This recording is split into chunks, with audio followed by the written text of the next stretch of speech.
All right, we're back with the converse of the Pythagorean theorem this time. So we are looking at trying to find out whether or not we have a right triangle in these three problems here.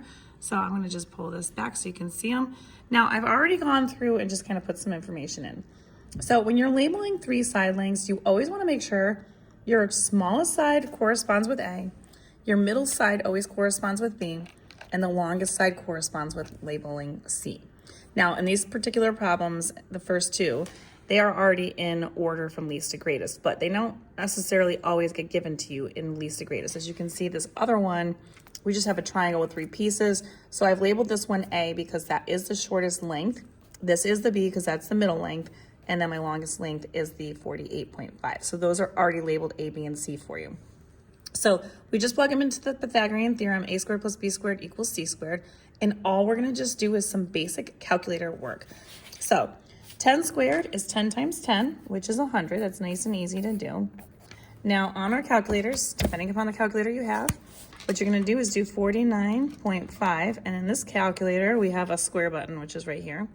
So your calculator might look similar to that, but it has that button. So you're just gonna hit that and see that it shows it, and then just hit enter and you see what your answer is. So we're gonna use the whole decimal. So 2,450.25. We will set that equal to, we're gonna just do 50 times 0.5. Again, using all the number squared, you get 2,550.25. Now when you go ahead, you wanna double check it, add these two together, and when you do add them together, you do get 2,550.25, which is identical to this side. So this proves that this is a right triangle, and yes, that it is. And so you would write, yes, it's right. And whoops. And that's all you have to do with the converse. Now let's take a look at this next one. 9 squared is 9 times 9, which is 81. 12 times 12 is 144. And then 15 times 15. Again, if you weren't sure how to do this, again, you just do 15 and then you hit the square button and then you can see 225. So these are those perfect squares that I usually ask my students to know off the top of their heads. But if you don't know them off the top of your heads, you can just simply calculate them on a calculator, real simple. And then you just add our 81 and the 144 just to see what happens. When you do that, you do end up with 225. So it does prove that it is equal on both sides, which means the Pythagorean theorem has worked, and yes, it's right. So we know we've done it, and it is a right triangle. So that's all we got to do for these. And then this last one, we're going to do the same thing. So like I said, 32.5, you're going to square it. You're going to get that answer. Use the entire thing with this because this is a terminating decimal. These should be terminating decimals. So use everything that you have. So that's that one. 39 squared is 1521.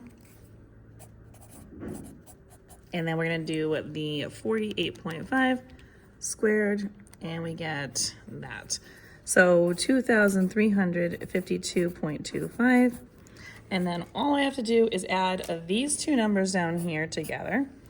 And hopefully you probably can just tell just by the look of it, you don't even really need to do the full on adding, but 1,056.25 added to 1521 is going to give me 2577.25. So what you're going to do here is put that, you're going to equal it to what we said it was equal to. Now, obviously they are not equal. So what you do is you put a slash through it and you say, no, it's not right. Or no, it's not a right triangle. But for my purposes, that's what I'm going to do. And that's how you do the converse.